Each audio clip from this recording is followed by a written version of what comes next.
भारत और नेपाल की सीमा पर लोग अपने घर वापस जाने लगे हैं। सैकड़ों चेहरों पर राहत थी, लेकिन आंखों में अभी भी बीते दिनों का डर और अनिश्चितता साफ झलक रही थी। नेपाल में जेनजी आंदोलन की आग ने न सिर्फ वहां की सड़कों को झुलसाया था, बल्कि भारत के बिहार, उत्तर प्रदेश, छत्तीसगढ़ और अन्य राज्यों से आए उन लोगों के दिलों को भी दहला दिया था जो किसी काम से नेपाल गए थे और अचानक हिंसा और कर्फ्यू की चपेट में फंस गए। नेपाल की राजधानी काठमांडू में सोमवार को जेनजी नाम से मशहूर युवा आंदोलनकारियों ने भ्रष्टाचार और सोशल मीडिया पर सरकारी प्रतिबंध के खिलाफ सड़कों पर उतरने का फैसला किया। ये आंदोलन सिर्फ एक प्रदर्शन नहीं था, बल्कि ऐसी चिंगारी थी जिसने पूरे देश को हिलाकर रख दिया। गुस्साए प्रदर्शनकारियों ने सड़कों पर आगजनी की, हिंसक प्रदर्शन किए और हालात इतने बिगड़ गए कि 51 लोगों की जान चली गई। इस हिंसा का चरम तब देखने को मिला जब प्रदर्शनकारियों ने प्रधानमंत्री केपी शर्मा ओली के कार्यालय में घुस गए और उनके इस्तीफे की मांग की। मंगलवार को दबाव में झुकते हुए ओली ने इस्तीफा दे दिया। उसी रात सोशल मीडिया पर लगे प्रतिबंध को भी हटा लिया गया, लेकिन तब तक नेपाल की सड़कों पर कर्फ्यू और अराजकता का माहौल बन चुका था। इस आंदोलन का असर सिर्फ नेपाल तक सीमित नहीं रहा। भारत नेपाल सीमा पर बिहार के रक्सौल में सैकड़ों भारतीय नागरिक फंस गए। कोई व्यापार के सिलसिले में नेपाल गया था, कोई अपने रिश्तेदार से मिलने, तो कोई पर्यटन के लिए। लेकिन अचानक लगे कर्फ्यू और हिंसक माहौल ने उन्हें अनजान मुल्क में कैद कर दिया। दूसरी ओर भारत में मौजूद नेपाली नागरिक भी अपने देश के लिए बेचैन थे। रक्सौल बॉर्डर पर खड़े लोग, जिनमें बुजुर्ग, महिलाएं और बच्चे भी शामिल थे, अपनी आंखों से देखे उस डरावने मंजर को बयां कर रहे थे। एनडीटीवी की टीम से बात करते हुए लोगों ने क्या कहा, चलिए आपको सुनाते हैं। भारत के हजारों लोग जो नेपाल में फंसे हुए थे, अब जो है एसएसबी और नेपाल पुलिस ने उन्हें आने की परमिशन दी है और जो भारतीय नागरिक हैं जो नेपाल में थे वो भारत आ सकते हैं और जो नेपाली नागरिक भारत में फंसे हुए थे वो अब जा सकते हैं। उनकी आईडी को चेक करके उन्हें अलाउ किया जा रहा है। ऐसे ही कुछ लोग जो हैं हमें रक्सौल बॉर्डर पे मिले, जो कि अभी बहुत दिनों से नेपाल में फंसे हुए थे और उन्होंने पूरी त्रासदी झेली। जो पूरा हंगामा हुआ था इन्होंने देखा, अपने आंखों से देखा। सर, आप ये बताइए कि आप कितने दिन से नेपाल में फंसे हुए थे, क्या था? मेरा नाम आनंद कुमार शाह है और हम मुजफ्फरपुर डिस्ट्रिक्ट कोर्ट में जो है एडवोकेट हैं और हम घूमने निकले थे। नेपाल में घूमने निकले थे हम जो है जनकपुर से होते हुए, और इसके बाद तब हम पहुँचे जो है काठमांडू जो है पशुपतिनाथ मंदिर जो है घूम करके। इसके बाद जैसे ही हम लोग जो है 10 से 11 बजे जो है आउट हुए वहाँ से, टाउन से, तो कुछ जो है सब अंदाज़ा मिला कि वहाँ कोई घटना हो गई है। इसके बाद तब हम लोग जो है यहाँ आए, पोखरा जो है होटल में जो है गए, होटल में जो है अपना रहे। इसके बाद जो है रात भर ठीक रहे। सुबह पहर जो है हम लोग टूरिस्ट गाड़ी से है निकले तो 10 बजे के बाद निकले वहाँ। तो जब ऊपर पहाड़ पर गए ना, 2-3 जगह घूमने के बाद जो है पहाड़ पर जो है मालूम गाइड लोग थे, बोले कि नीचे बहुत गोलीबारी हो रही है, आगजनी हो रही है, से आप लोग जो है अब हम लोग यहाँ नीचे नहीं जा सकते हैं। सो हम लोगों को टाइम यहीं वेस्ट करना होगा। 5 बजे तक हम लोग जो है रुकते हैं। 5 बजे जो है उनको नीचे से संपर्क बना हुआ था, तो उनके लोग बोले कि हाँ जो है जैसे तैसे आ जाओ से कुछ दूसरे रूट से, और उन लोगों को जो है जल्दी लाओ, जो उन लोगों को होटल पहुँचा दिया जाएगा। फिर जो है 5:30 बजे जो है बेचारा जान पर खेल करके वो लोग जो है हम लोगों को वहाँ लाने के बाद जो है फिर 3 किलोमीटर पैदल चल करके हम लोग जो है होटल में पहुँचे।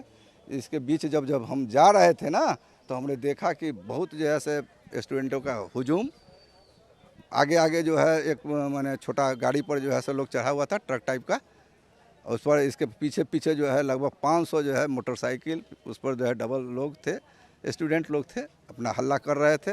जगह जगह जो है गाड़ी फूका जा रहा था, हल्ला हो रहा था।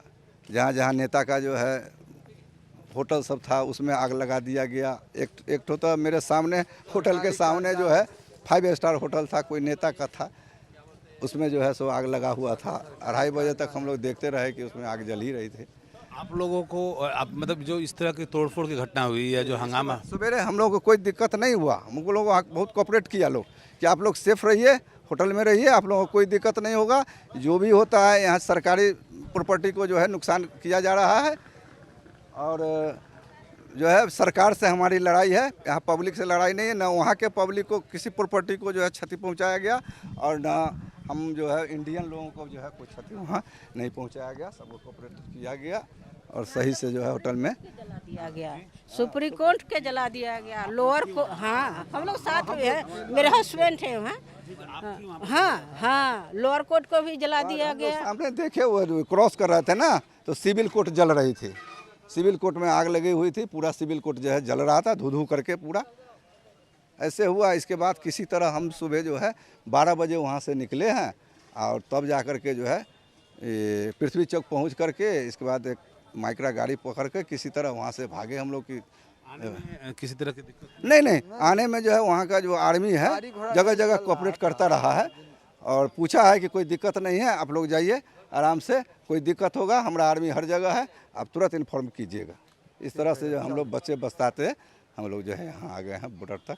तो वहाँ की पब्लिक, वहाँ की जो आर्मी पुलिस, सब ने आप लोगों को कोऑपरेट किया? हाँ जी, कोऑपरेट किया है, किसी तरह का क्षति नहीं पहुँचाने दिया। पुलिस के तो एको को भेटे नहीं है, आर्मी केवल वहाँ का आर्मी, पुलिस नहीं, वहाँ का सिविल पुलिस को हटा दिया गया, सिविल पुलिस कहीं नहीं है। डीएसपी मारा गया, जो है वहाँ का आर्मी है, आर्मी पुलिस ही सब जगह जो है मैंने आप लोग को सबको मदद कर। हाँ मदद किया है। यहाँ एवं यहाँ तक कि जो है रात में जो है हर माने मार्केट पूरा बंद था, तो भरतपुर जो है बस स्टैंड में हम लोग रुके हैं, वहाँ पर रात तक लोग कोऑपरेट किया, घूम करके पूछा किसी तरह का दिक्कत नहीं, आप यहाँ सेफ हैं।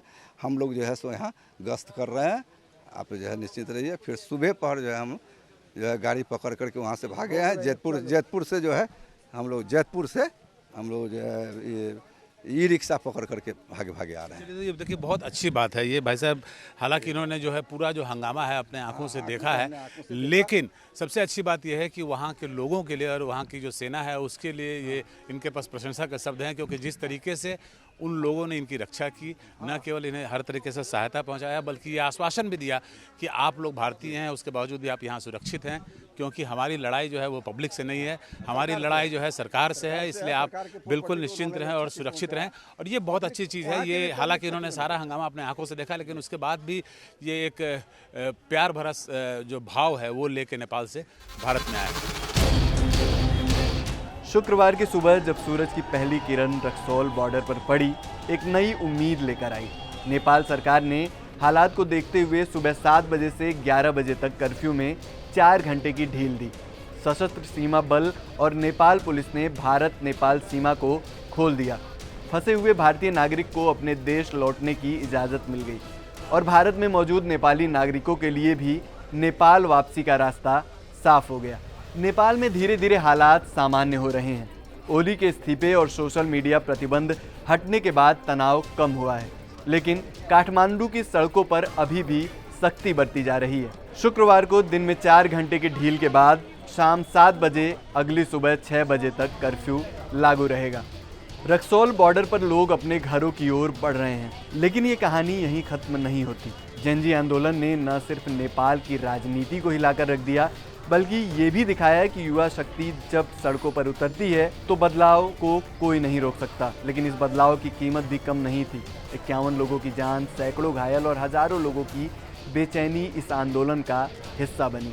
सीमा पर खड़े एक युवा ने एनडीटीवी से कहा कि हमने आग देखी, डर देखा, लेकिन अब अपने घर की मिट्टी को छूकर सुकून मिल रहा है। ये कहानी उन लोगों की है जो आंदोलन की आग में फंस गए, लेकिन अब अपने घरों की ओर लौट रहे हैं। ये कहानी उस राहत की है जो सीमा खुलने से मिली, और ये कहानी उस उम्मीद की है जो बताती है कि हर तरफ तूफान के बाद भी एक नई सुबह ज़रूर आती है।